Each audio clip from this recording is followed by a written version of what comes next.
കഴിഞ്ഞ വീഡിയോയിൽ ഇസ്ലാമിനെതിരെയുള്ള ഭീകരാരോപണത്തിനെതിരെ മറുപടി പറഞ്ഞപ്പോൾ മറുപടി നേർക്കുനേരെയുള്ള മറുപടിയല്ല, അതൊരു ഇൻഡയറക്റ്റ് മറുപടി മാത്രമാണ് എന്നുള്ളൊരു കമൻറ്റ് വന്നു. ഇതിനിപ്പോൾ നമ്മൾ എങ്ങനെയാണ് മറുപടി പറയേണ്ടത്? ഇസ്ലാമിനെതിരെയുള്ള ഭീകരാരോപണവും മുസ്ലിങ്ങളുടെ ഇതര മതസ്ഥരുമായിട്ടുള്ള ബന്ധവും ഒക്കെ വളരെ വിശാലമായിട്ട് നമ്മൾ ഡിസ്കസ് ചെയ്യേണ്ട ഒരു സംഗതിയാണല്ലോ. അപ്പോൾ വളരെ ഒരു ഷോർട്ട് വീഡിയോയിൽ നമുക്ക് വളരെ സിമ്പിളായിട്ടുള്ള ചില സംഗതികളല്ലേ പറയാൻ പറ്റുക. കൂടുതൽ സംശയങ്ങൾ ഉണ്ടെങ്കിൽ തീർച്ചയായിട്ടും നമുക്കത് വളരെ വിശദമായിട്ട് തന്നെ ഡിസ്കസ് ചെയ്യാവുന്നതാണ്. അതുമായി ബന്ധപ്പെട്ട് ഒരുപാട് പഠനങ്ങളും പുസ്തകങ്ങളും ഒക്കെ അവൈലബിൾ ആണ്, നമുക്കൊക്കെ അത് വായിക്കാവുന്നതാണ്.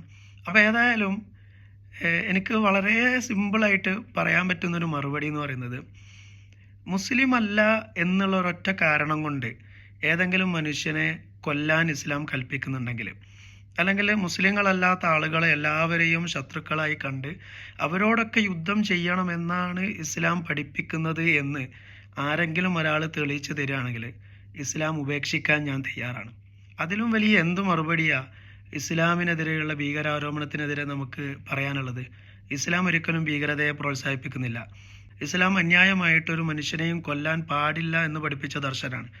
ഒരു ജനതയോടുള്ള വിദ്വേഷം, അനീതി ചെയ്യാൻ നിങ്ങൾ പ്രേരിപ്പിക്കാതിരിക്കട്ടെ എന്ന് പഠിപ്പിച്ച ലോകത്തെ ഒരു ആദർശം ഇസ്ലാം മാത്രമാണ്. എന്നിട്ട് ഈ ഇസ്ലാമിനെതിരെയാണ് ഈ വിമർശകർ ഭീകരാരോപണങ്ങളൊക്കെ ഉന്നയിക്കുന്നത്. ഇസ്ലാമിൽ ഒരുപാട് യുദ്ധങ്ങൾ നടന്നിട്ടുണ്ട്. അതിനൊക്കെ അതിൻ്റേതായിട്ടുള്ള ചില പശ്ചാത്തലങ്ങൾ ഉണ്ടായിട്ടുണ്ട്.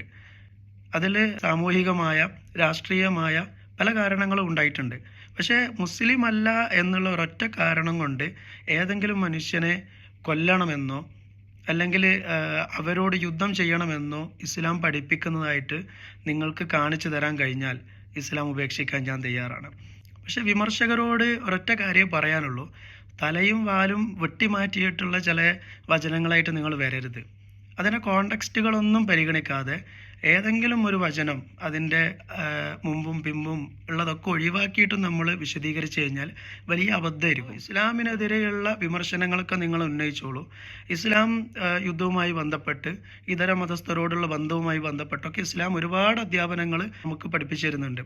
ഒരു മുസ്ലിം അല്ല അല്ലെങ്കിൽ വിശ്വാസിയല്ല എന്നുള്ള ഒരൊറ്റ കാരണം കൊണ്ട്, വേറെ സാമൂഹിക രാഷ്ട്രീയ കാരണങ്ങളൊന്നുമില്ലാതെ, സമൂഹത്തിൽ കുഴപ്പങ്ങളൊന്നും അതായത് ഫിത്തനകളൊന്നും ഉണ്ടാക്കാതെ നല്ല രീതിയിൽ ജീവിക്കുന്ന ഏതെങ്കിലും അവിശ്വാസിയുമായിട്ട് യുദ്ധം ചെയ്യാൻ ഇസ്ലാം പഠിപ്പിക്കുകയോ അതല്ലെങ്കിൽ അവനെ കൊന്നുകളയണം, വിശ്വാസിയല്ല എന്നുള്ള പേരിൽ കൊന്നുകളയണം എന്ന് പഠിപ്പിക്കുകയോ ചെയ്യുന്നത് നിങ്ങൾക്ക് തെളിയിക്കാൻ കഴിഞ്ഞാൽ ഞാൻ ഇസ്ലാം ഉപേക്ഷിക്കാൻ തയ്യാറാണ്.